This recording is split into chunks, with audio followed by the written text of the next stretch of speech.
हम लोग last class एक मॉडल पेपर कर रहे थे, याद है? थोड़ा नॉइस होने लगा था बाहर तो छोड़ दिए थे, ज़्यादा होने लगा था।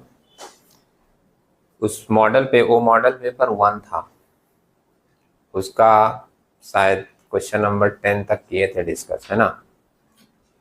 अभी एक बार थोड़ा उसको आगे कंटिन्यू कर लेते हैं, है ना। देख लीजिए, मिला सभी को पेज नंबर 244 में क्वेश्चन नंबर 11 से।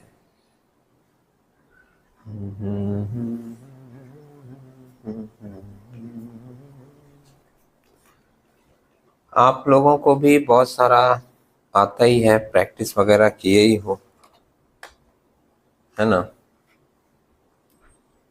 तो थोड़ा सा आंसर तो आप लोग भी दे ही देते हो।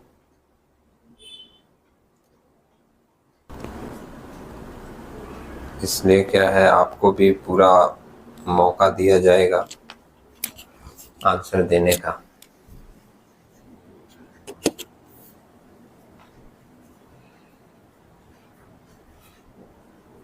क्वेश्चन नंबर 11,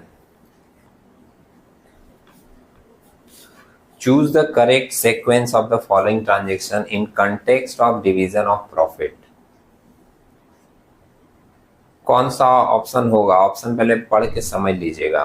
पहला बोला है guaranteed by firm to partners, जो फर्म गारंटी देता है पार्टनर्स को। हम लोग ऐसा क्वेश्चन किए है ना, गारंटी वाला, कि इस पर्सन को इतना मिलना ही चाहिए या इस पार्टनर को इतना मिलना ही चाहिए, याद आ रहा है ना।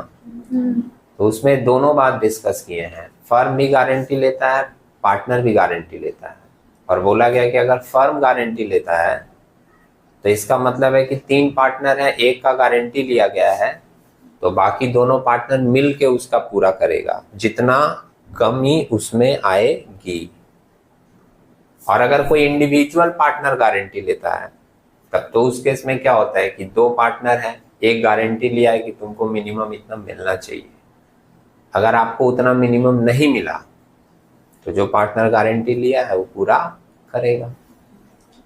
तो इतना डिटेल तो इसमें लिखा नहीं है, सिर्फ बोला है guaranteed by firm to partners.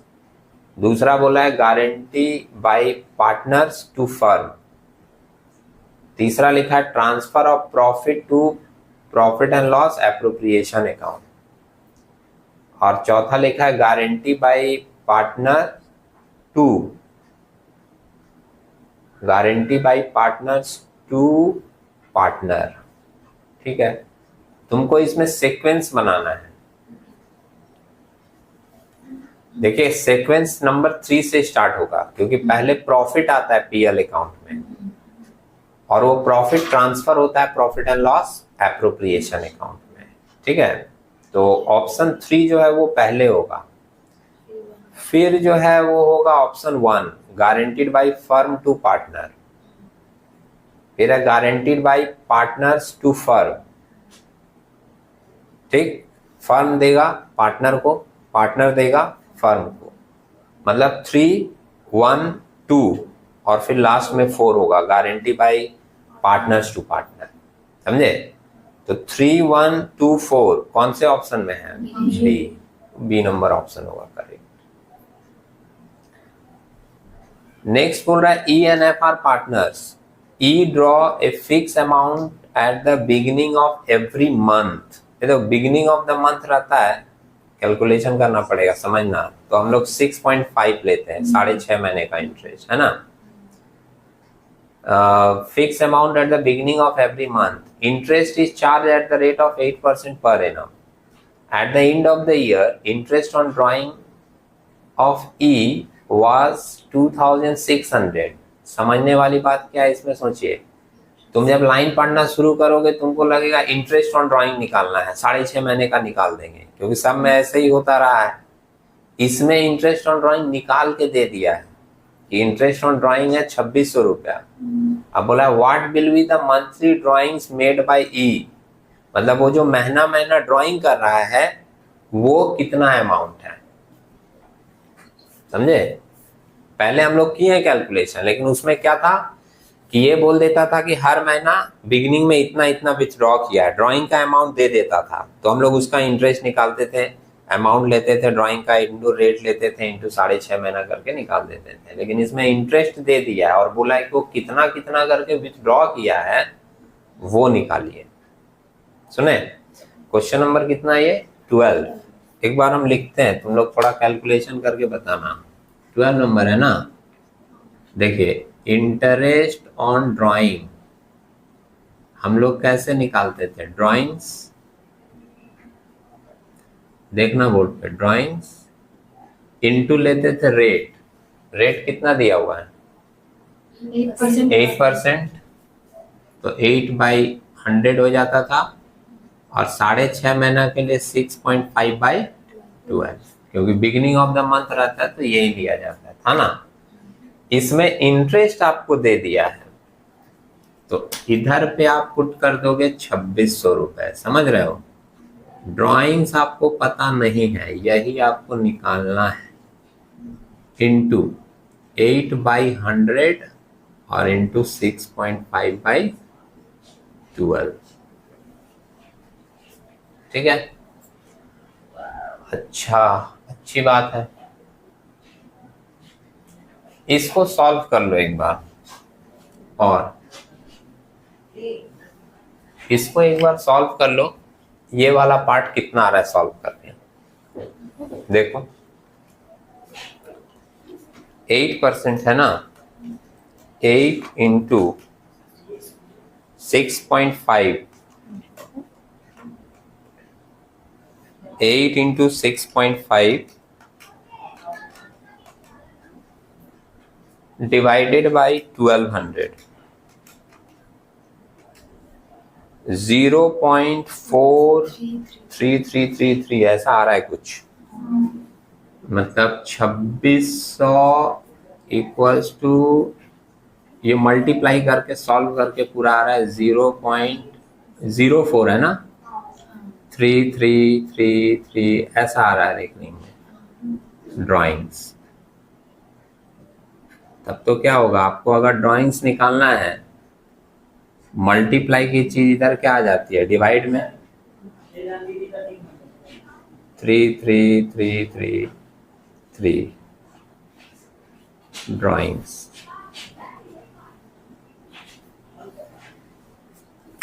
देखे सॉल्व करके, 2600 डिवाइडेड बाई 0.043333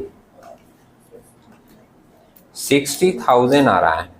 60,000 के बाद पॉइंट में कुछ और भी है, समझ रहे हैं?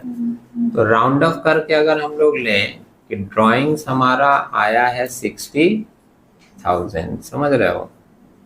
ये 60,000 पूरा है, मतलब पूरे साल भर का, और वो पूछा है कि हर महीना कितना कितना निकाल रहा है। तो फिर इसको आपको क्या करना पड़ेगा? 12 से डिवाइड करना पड़ेगा, समझ रहे हैं? तब आपको हर महीने का हिसाब निकलेगा। कितना? 5000। बस समझे? ऑप्शन में कौन सा है? तो आप ये वाले ऑप्शन में दे दीजिए, ऑप्शन नंबर डी। नीला, बाद में इसको नोट कर लेना, ठीक है? अभी हम लोग आगे समझ लेते हैं। पहले क्वेश्चन नंबर 13 है, गुडविल इज वैल्यूड एट, तुम पढ़ोगी प्राची? पढ़ो एक बार। Goodwill is valued at 3 years purchase of the average profit of last 4 years. The average profit were 12,000, 18,000, 16,000 and 14,000 respectively. What will be the amount of goodwill? Easy है ये, निकल जाएगा, क्योंकि सिर्फ तुमको एवरेज प्रॉफिट निकालना है ना। 4 साल का प्रॉफिट कितना कितना है बोलो? 12,000। 12 है पहले। 12,000 plus 18,000 plus 16,000 plus 16,000 plus 14,000 plus 14,000 divided by 4। तो ये आएगा कितना? 30 और 30 60। 60 को 4 से डिवाइड करेंगे तो आएगा 15,000। ये एवरेज प्रॉफिट आया, और बोला था कि 3 इयर्स परचेज लेना है, इनटू एवरेज प्रॉफिट करके आपको गुडविल का वैल्यू मिलेगा, जो कि कितना आ गया? 45,000. 45,000 कौन से ऑप्शन में है? A. ठीक। नेक्स्ट क्वेश्चन है goodwill is a fictitious asset. False. False होगा। और ये क्वेश्चन इसमें दिया है पार्टली ट्रू बोलकर, ऐसा नहीं करेंगे, डायरेक्ट फॉल्स। बात समझे? वो कुछ अपना लॉजिक होगा, बुक वाले का भी हो सकता है, लेकिन जो जनरल थॉट होता है वही लेकर चला जाता है। बात समझे? नेक्स्ट क्वेश्चन है, पढ़ो। Calculate the value of goodwill on the basis of capitalization of average profit. Average profit rupees 72,000. Normal rate of return 10%. Asset 9,70,000 and liabilities 4 lakh. Capitalisation value of profit के हिसाब से निकालना है। बात समझे? इसका फॉर्मूला था कैपिटलाइजेशन वैल्यू ऑफ प्रॉफिट पे भी निकलता है, capitalisation value of super profit पे भी निकलता है ना। इसमें तुम capitalisation value of average profit पे निकाल लो, वो ज्यादा सुविधा पड़ेगा। समझ रहे हो? कैसे निकालेंगे? एवरेज प्रॉफिट कितना दिया? 72,000 डिवाइडेड बाई कर देंगे नॉर्मल रेट ऑफ रिटर्न, तो मिल जाएगा कैपिटलाइजेशन वैल्यू ऑफ प्रॉफिट। समझ नहीं आ रही है तो लिख के दिखा रहे हैं, देखो 14 नंबर है ना। हाँ 15 नंबर है। पहले हम लोग लेते हैं capitalisation value of profit. Capitalisation value of profit ये लिया जाता है average profit divided by normal rate of return. तो 10% दिया ना। देखिए कैलकुलेटर में डायरेक्ट परसेंटेज भी ऐसे मारेंगे ना तो आपको वैल्यू मिल जाएगा 7,20,000, दिखा। और अगर मान लीजिए आपको ऐसे करना हो बिना कैलकुलेटर का, तब आपको यहाँ परसेंटेज नहीं देकर इधर इंटू 100 करना पड़ेगा। समझ रहे हैं? ये तरीका होता है। आपको अगर कैलकुलेटर मिला है यूज करने के लिए तो आप डायरेक्ट 72,000 डिवाइडेड बाई 10% कर दीजिए, आ जाएगा 7,20,000। और अगर मैनुअल करना है, खुद से करना है, तब आपको 72,000 डिवाइडेड बाई 10 और इंटू करना होगा 100। ये आया कैपिटलाइजेशन वैल्यू ऑफ प्रॉफिट।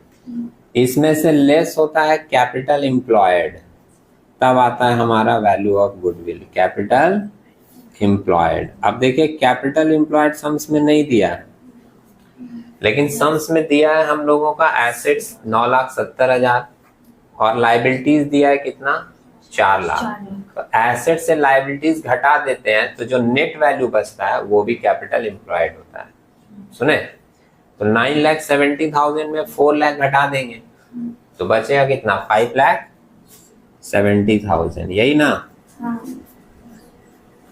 बोलो 5,70,000 ही बचेगा ना। ये हम लोगों का आएगा कैपिटल एम्प्लॉयड। लिख दे रहे हैं यहाँ पर, कुछ लोग शायद ध्यान नहीं दिए। उधर एक कोई सेलिब्रिटी आ गया है, उसी को देखने में लग गए। जो लोग क्लास में लेट आता है ना वो सेलिब्रिटी होता है, क्योंकि पूरा क्लास फिर उसी को देखने लग जाता है। वाह ये कैसे आ गया। और उसके बाद सिर्फ देखता ही नहीं है, नजरों से पूरा उसको देखकर उसको पूरा सीट तक ऐसे बिठाता है। अच्छा अब ये बैठ गया है, अब हम देख लेते हैं क्या पढ़ाई हो रहा है। बस समझे? इसीलिए हम बोले कि ध्यान हट गया तो लिख के दिखा दे रहे हैं 9,70,000 minus 4 lakh.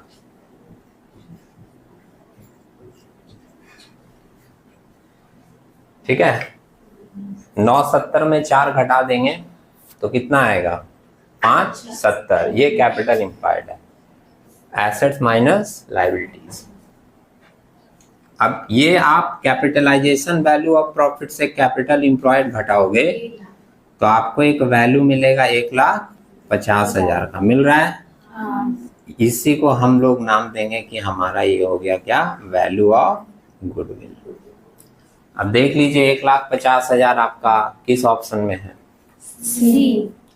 Option number C. ठीक है, इधर का मिटा दे रहे हैं, नहीं तो लोग कंफ्यूज हो जाएंगे कि ये क्या चीज चल रहा है इधर में। ये आपका नहीं है।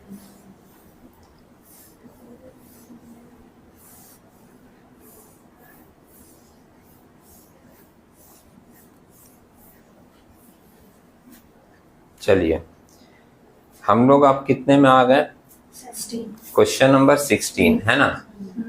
हम लोग कोई बात नहीं, अरे नंबरिंग तो ऊपर नीचे आदमी गलत बोल ही देता है, उसमें क्या है ना। ठीक है, 16 नंबर क्वेश्चन क्या बोल रहा है? फिल इन द गैप से पहले और बोला है is not required to have minimum paid up capital, माने किस बिजनेस में मिनिमम पेड अप कैपिटल का रिक्वायरमेंट नहीं होता है? पार्टनरशिप फर्म में भी तो नहीं होता है, पार्टनरशिप फर्म ही होगा, समझे। पार्टनरशिप फर्म में मिनिमम कैपिटल का पेड अप कैपिटल का रिक्वायरमेंट नहीं होता है, पार्टनरशिप फर्म होगा, option A.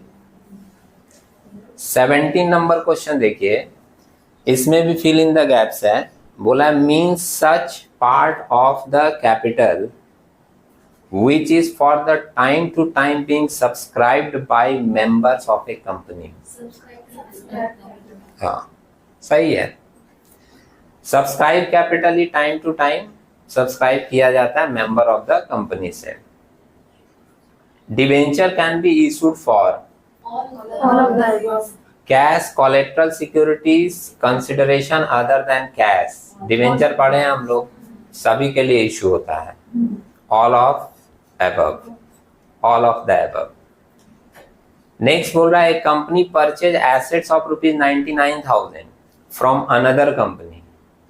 It was agreed that the purchase consideration will be paid by issuing 13% debenture of 100 each at a premium of 10%। What will be the amount of premium?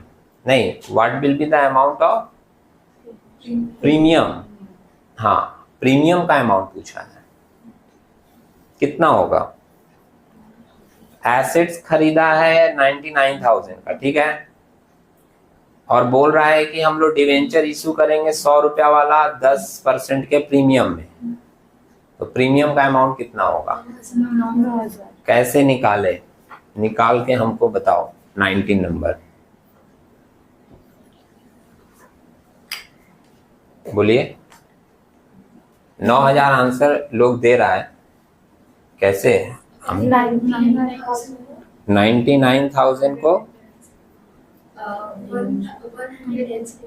110 से divide किए, सुन लीजिएगा, क्योंकि इसका मानना है कि 100 रुपए का डिवेंचर है, 10% प्रीमियम है, तो मिलाकर कितना हो गया? 110। और 110 जो वैल्यू है वो किसको रिप्रेजेंट कर रहा है? 99,000। बात समझे? तो इसमें से प्रीमियम का अमाउंट कितना है? 10 रुपया। तो अगर आपको 10 का वैल्यू चाहिए तो 10 से मल्टीप्लाई कर दीजिए, आपको वैल्यू मिल जाएगी कितने की? 9,000। अगर मान लो आपसे पूछता कि डिवेंचर का फेस वैल्यू कितना होगा, तो मतलब हमको 100 का वैल्यू निकालना है, तो हम लोग यहाँ किससे मल्टीप्लाई कर देते हैं? 100 से। बात समझे? ये यूनिटरी मेथड है, सिंपल थॉट है, कई बार आपको बताया गया है। जितने का वैल्यू दिया है उससे करो डिवाइड, और जितने का वैल्यू तुमको चाहिए उससे करो मल्टीप्लाई। बात समझे? जैसे हमने सोचा कि 100 रुपए का डिवेंचर है, 10% प्रीमियम, मिलाकर कितना होगा? 110। और ये कितने अमाउंट को रिप्रेजेंट कर रहा है? 99,000 को। That means 99,000 is for 110, then how much for 10? तो 10 का वैल्यू क्या होगा? निकल गया। अगर फेस वैल्यू पूछता तो फेस वैल्यू कितना है डिवेंचर का? 100 रुपया, तो हम लोग सोचते 99,000 is for 110, then how much for 100, तो हमको फेस वैल्यू मिल जाता। बात समझे? ऑप्शन कौन सा होगा इसका? ए। 20 नंबर पढ़ो। In which type of share is the rate of dividend fixed? Preference shares है ना, प्रेफरेंस शेयर में रेट ऑफ डिविडेंड फिक्स होता है। फिर A company issued 1,000 12% debenture of ₹100 each at 10% premium. 12% stand for? हाँ, ये तो बड़ा सिंपल बात पूछा है। Rate of interest. डिवेंचर के साथ जो पूंछ लगा रहता है हमेशा ना एक रेट, वो रेट क्या रिप्रेजेंट करता है कि कितना डिवेंचर के ऊपर इंटरेस्ट मिलेगा, वही पूछा है आपसे। और ऑप्शन नंबर सी में लिखा है कि रेट ऑफ इंटरेस्ट है, ठीक है। 22 नंबर पढ़िए। Assertion. Amount received by way of securities premium will not be debited to security premium reserve account on the occasion of forfeiture of share. हाँ, बात तो सही है। हम लोग जो सिक्योरिटीज प्रीमियम का अमाउंट रिसीव करते हैं ना, वो फॉरफीचर के समय प्रीमियम को डेबिट नहीं किया जाता है, समझे। फॉरफीचर के समय प्रीमियम डेबिट होता है, कहीं कहीं तुम देखोगे कि फॉरफीचर की एंट्री अगर तुमको दिखेगी तो उसमें प्रीमियम डेबिट भी तुमको दिखेगा, लेकिन ध्यान रखना वो डेबिट तब होता है जब प्रीमियम का अमाउंट रिसीव नहीं किया जाता है। अगर प्रीमियम का अमाउंट रिसीव्ड हुआ है तो वो फॉरफीचर के एंट्री के समय डेबिट नहीं किया जाएगा। और इसमें लाइन वही लिखा है कि प्रीमियम का पैसा रिसीव हुआ है तो फॉरफीचर के एंट्री के समय उसको डेबिट नहीं किया जाएगा, मतलब ये बात सही है।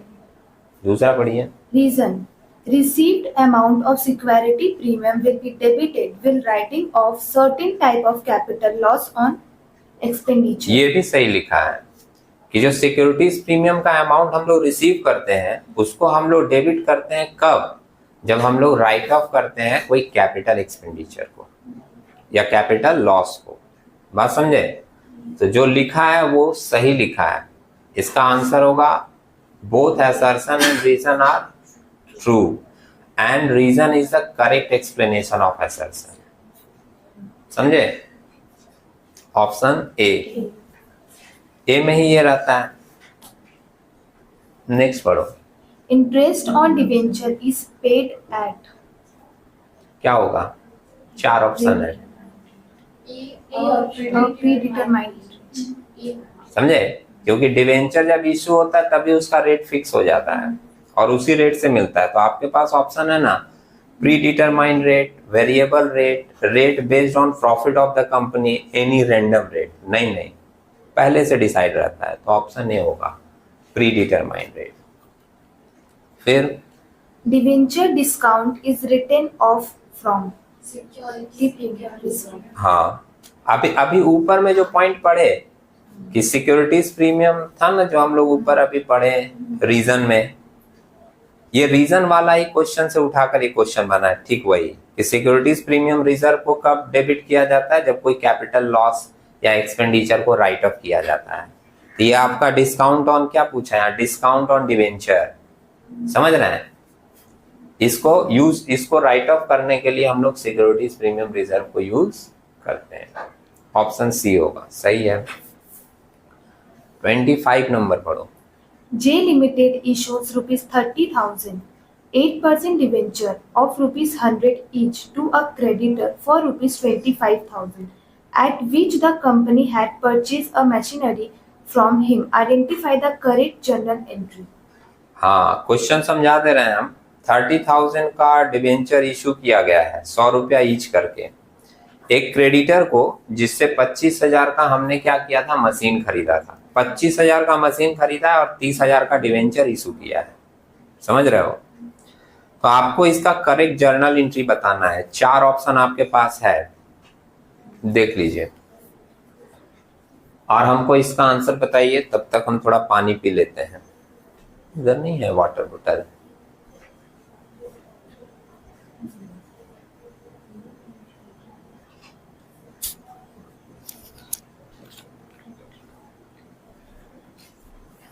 बोलो।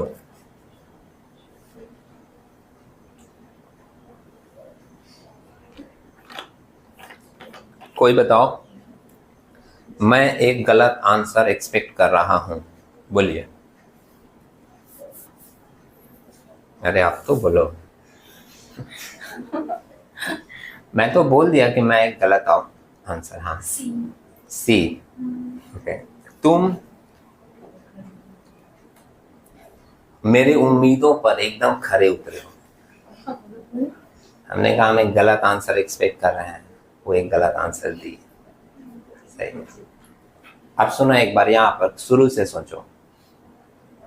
30,000 का डिवेंचर है, तो डिवेंचर का जो वैल्यू दिया है ना, वो फेस वैल्यू है। जैसे बोल दिया गया कि हमने 100 रुपए का डिवेंचर इशू किया, तो ये फेस वैल्यू है। और हमको देना है कितना, 25,000 क्रेडिटर को। बात समझे? हमने 30,000 की चीज किसी को दी और बदले में उससे चीज लिया कितने का, 25,000 का, तो हमने उसको जो चीज दी है वो तो डिस्काउंट में दे दी ना, नहीं?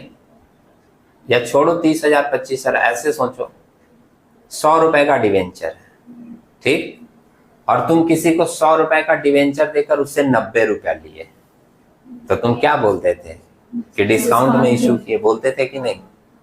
100 रुपए का डिवेंचर दिए और 90 रुपया लिए, तो क्या सोचते थे? डिस्काउंट। तो वहां तुम्हारा दिमाग चल रहा था कि 100 रुपया का डिवेंचर देकर और 90 रुपया ले रहे हैं तो डिस्काउंट में दे रहे हैं। यहां वही चीज हो गया कि 30,000 का डिवेंचर देकर 25,000 का एसेट ले रहे हैं, तो तुम्हारा आत्मा नहीं बोला कि 5,000 का तो डिस्काउंट में हम अपना चीज दे रहे हैं। समझ रहे हो? ओ अच्छा, तुम ऐसे मतलब 1 नंबर दिखाए थे क्या? ओहो, सॉरी, नहीं, देखिए हम सोचे कि तुम ऐसे करके बोले कि हम बोलेंगे 1, अच्छा, लेकिन फिर कोई सी बोला हमको। ओ नहीं, सुनिए, इसकी गलती थी, आपके ऊपर ट्रांसफर हो गई है, कोई बात नहीं, ओके, तुम सही हो।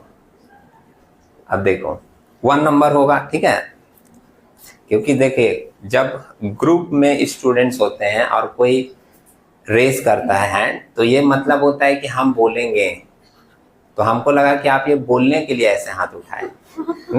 ऐसे इशारों में जब ऐसे किया जाता है तो यही समझता है कि ये कुछ बोलना चाह रहा है, ठीक है। आपका आंसर सही है, ए होगा। क्रेडिटर्स डेबिट होगा 25,000 से, डिस्काउंट डेबिट होगा 5,000 से, और डिवेंचर इशू किया 30,000 से। अच्छा, जो व्यक्ति इसका गलत आंसर दिया, तुम लोग उससे उम्मीद रखते थे गलत आंसर का, और वो दे रहा है।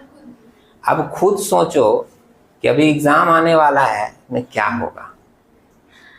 ये तो प्रेशर में खेल रही है। और आप उनको बोले गलत दे तो हम उसको ऐसे कर देते हैं। अच्छा, अब मैं अपने शब्दों को तो वापस नहीं ले सकता, लेकिन तुम सही हो, सही ना? देखो, ओके, वापस आ जाते हैं, अभी और क्वेश्चन बचे हुए हैं।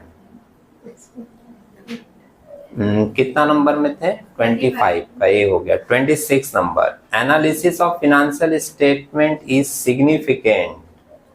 फिनेंशियल स्टेटमेंट जो है वो बहुत महत्वपूर्ण होता है, सबके लिए महत्वपूर्ण होता है, क्रेडिटर्स हो, एम्प्लॉय हो, मैनेजर हो, सबके लिए, for all of the above. 27 number फिर कैलकुलेशन आ गया। एक company revenue from operation 20 lakh, cost of revenue from operation is 14 lakh and indirect expenses are 2 lakh. What is the amount of gross profit? Revenue का मतलब है आपका cell 20 lakh दिया है, cost of revenue from operation 14 lakh. ये तो बड़ा साफ साफ दिख रहा है, 20 लाख का सेल है, 14 लाख का कॉस्ट है, वही घटा के तो आ जाता है ग्रॉस प्रॉफिट। तो 20 लाख में 14 लाख घटा देंगे, 6 लाख आएगा, वही होना चाहिए। आप समझ रहे हो? वो एक उसमें इनडायरेक्ट एक्सपेंस दिया है, वो ऐसे ही दे दिया फाव में, सूखा पापड़ी है, उसका कुछ करना नहीं है, बात समझे? हाँ, ठीक है। Question number 28, cash balance 15,000, trade receivable 35,000, inventory 40,000। तो ये मन में जोड़ लीजिए, तीनों करंट एसेट है। जोड़ रहे हो पीयूष? कितना होगा? 15 और 35 50, 50 और 40 90, 90,000 करंट एसेट्स है। और ट्रेड पेएबल 24,000, बैंक ओवरड्राफ्ट 6,000, ये मिला के हो गया कितना? 30,000। समझे? क्या बात है। और बोला है करंट रेशियो विल बी। ध्यान दिए? तुम्हें एक सप्ताह क्या नहीं आए, लोग इतना तेज हो गया। ओके, मॉडिफाई करने के लिए धन्यवाद। 90,000 का करंट एसेट्स आया और 30,000 की करंट लायबिलिटीज, तो 90,000 डिवाइडेड बाई 30,000 क्या रेशियो बन रहा है? 3:1। वो हमारा करंट रेशियो है। ऑप्शन इसमें कौन सा है? B number, 3:1। ठीक है, नेक्स्ट आ जाइए। नेक्स्ट पेज में क्वेश्चन नंबर 29 में फिर कैलकुलेशन करना होगा। A firm credit revenue from operation is 3,60,000। ये क्या दिया है? Credit sale. Cash revenue from operation is 70,000। Cost of revenue from operation is 3,61,200। Its gross profit ratio will be. तो पहले तो कैश और क्रेडिट दोनों रिवेन्यू को जोड़ दो। 3, 60 और 70 कितना होगा? 430, 4,30,000 है ना। लिख लेते हैं। कितना नंबर है ये? 29। 460 ये क्रेडिट है और कैश का कितना है? 70। तो टोटल रिवेन्यू कितना हो गया? बोलिए। 3,60,000। 360 था क्या? 360 है भाई। 360 प्लस 70, 530 हो गया। ये टोटल रिवेन्यू है, समझे। इसमें से हमको लेस करना है कॉस्ट ऑफ रिवेन्यू। 4,30,000 सर वहाँ 4,30,000। 430 होगा, ठीक है। और कॉस्ट ऑफ रिवेन्यू कितना दिया है? 61,200। 361,200 माइनस करके बताओ। ये होगा जीपी 68,800। और आ रहा है किसी का? ये 68,800 देख लो, और भी 1-2 लोग देख लीजिएगा। अब हम लोगों से पूछा है ग्रॉस प्रॉफिट रेशियो, है ना। तो जीपी रेशियो लेने के लिए हमको लेना होगा GP by total revenue into 100। ये फॉर्मूला था, याद है? GP by total revenue into 100। निकाल के बताइए कितना आ रहा है।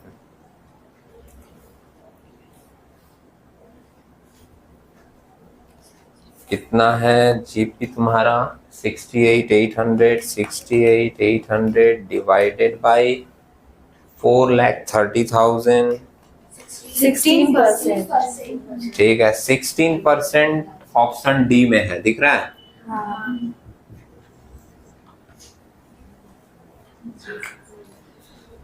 Question number 30। डेब्ट equity ratio of A company is 3:1. The company wants to bring it to the standard ratio of 2:1. अच्छा, ये भी एक क्वेश्चन हो जाता है एमसीक्यू का कि स्टैंडर्ड डेब्ट इक्विटी रेशियो क्या है।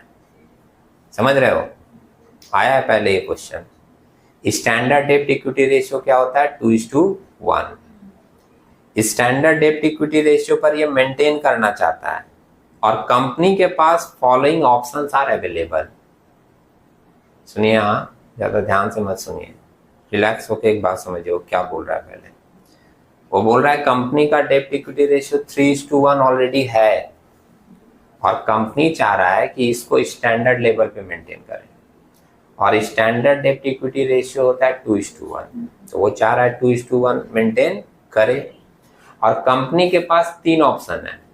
पहला ऑप्शन है इशू ऑफ इक्विटी शेयर, जैसे वो इक्विटी शेयर इशू कर दे तो क्या मेंटेन हो जाएगा? 2:1। फिर बोल रहा है नंबर 2 इशू ऑफ डिवेंचर, वो डिवेंचर इशू कर दे तो क्या मेंटेन हो जाएगा? 2:1। और तीसरा बोला है purchase of goods on credit, goods खरीद ले उधार में, तो क्या मेंटेन हो जाएगा? 2:1। ये आपसे पूछ रहा है, बात समझे। अब आपके पास ऑप्शन दिया है कि ओनली 1 इज करेक्ट, दूसरा नंबर ऑप्शन दिया only 2 is correct, option 3 C दिया ओनली 1 and 2 आर करेक्ट, और डी दिया है only 1 and 2 are correct. 1 and 3 are correct।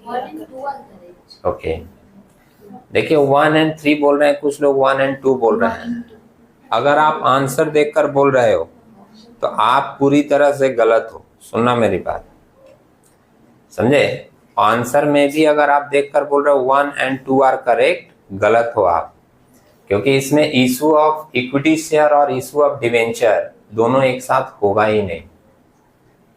अभी सोच के देखो, तुम्हारा रेशियो, इधर देखो, इधर हमारी तरफ देखो, तुम्हारा रेशियो है 3:1, तुमको मेंटेन करना है 2:1, समझ रहे हो? तो डिवेंचर के इशू करने से, अगर मान लो इक्विटी शेयर हम लोग इशू किए और डिवेंचर भी इशू किए, तब तो दोनों बढ़ा, और जब दोनों बढ़ा तो रेशियो तो वैसे ही रह जाएगा जैसा है। अगर मान लीजिए आपके पास डेब्ट में क्या आता है, डिवेंचर, और इक्विटी में क्या आता है, इक्विटी शेयर, तो तुम अगर दोनों को इशू करोगे तो दोनों बढ़ेगा, और दोनों बढ़ेगा तो तुम्हारा रेशियो घटा कहां? समझ रहे हो मेरी बात? तो आपके पास ऑप्शन क्या होना चाहिए पता है?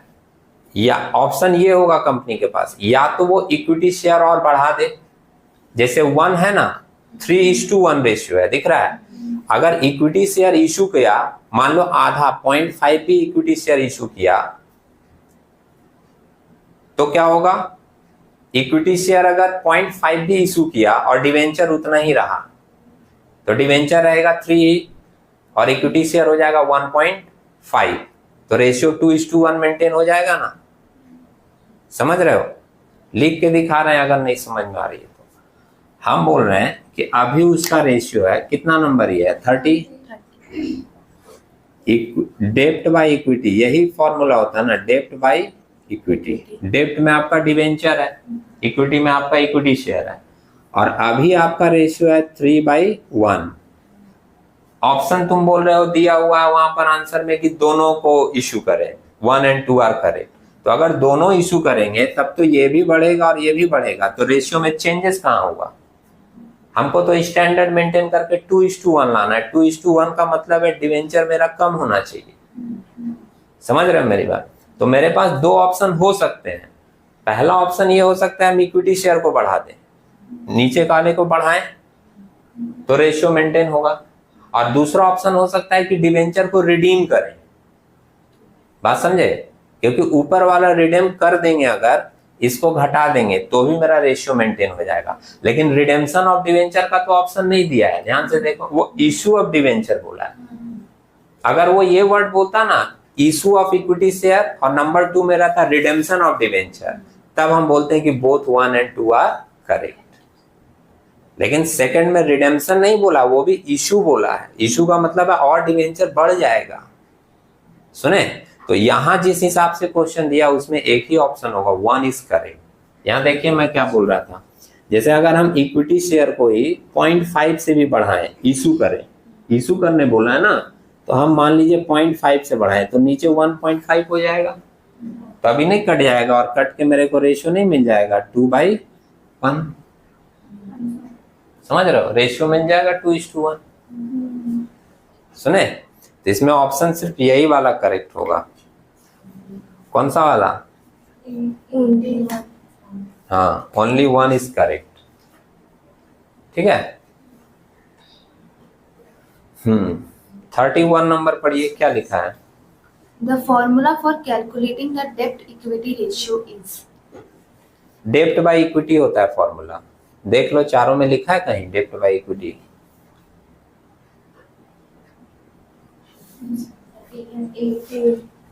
नहीं, शॉर्ट टर्म डेब्ट है। देखिए, अगर वो ये लिखा होता ना टोटल डेब्ट बाय शेयर होल्डर फंड तो भी मान लिया जाता, या लिखा रहता लॉन्ग टर्म डेब्ट बाय शेयर होल्डर फंड तो भी मान लिया जाता। बात समझे? लेकिन अकेला शॉर्ट टर्म डेब्ट जो है वो डेब्ट इक्विटी रेशियो को रिप्रेजेंट नहीं कर सकता। सुने? अगर वो लिखता टोटल डेब्ट by share holder fund, share holder fund को ही हम लोग इक्विटी भी बोलते हैं, तो चल जाता टोटल डेब्ट बाय शेयर होल्डर फंड या लॉन्ग टर्म डेब्ट बाय शेयर होल्डर फंड। लेकिन शॉर्ट टर्म डेब्ट अकेला जो है वो डेब्ट इक्विटी रेशियो को रिप्रेजेंट नहीं करता। तो ऑप्शन है आपका सही नहीं है, और चारों ऑप्शन में फिर वो फॉर्मूला दिया हुआ नहीं है, नन ऑफ दीज है, वही होगा डी नंबर। ओके 32 नंबर पढ़िए। Total asset of a firm are 20 lakh and its fixed asset are 8 lakh. What will be the percentage of fixed asset on total asset? हाँ ये तो दिख रहा है हमको 40%, और जिनको नहीं समझ में आ रहा उनको बता दे रहे। देखिए यहाँ बोर्ड पर कैसे निकालते हैं किसी चीज का परसेंटेज। फिक्स एसेट्स का परसेंटेज बोला है ना सेल्स के ऊपर, तो जिसका परसेंटेज बोलेगा उसको आप पहले लोगे 8 लाख और डिवाइडेड बाई किसके ऊपर बोला है, टोटल एसेट्स के ऊपर।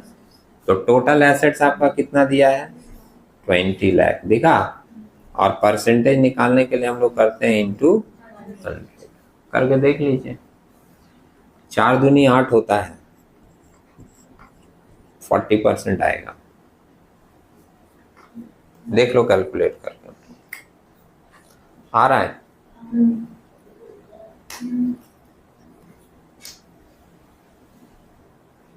हुआ ओके यहां तक हम लोग रखते हैं, इसके आगे फिर नेक्स्ट करेंगे। हाँ यहां तक तुम लोग एक काम करो, अगर नोट करना चाहोगे तो कैलकुलेशन नोट कर लो, क्योंकि एक दो कैलकुलेशन था जिसमें थोड़ा बातें विचारात्मक थी। बात समझे, नोट कर लीजिए।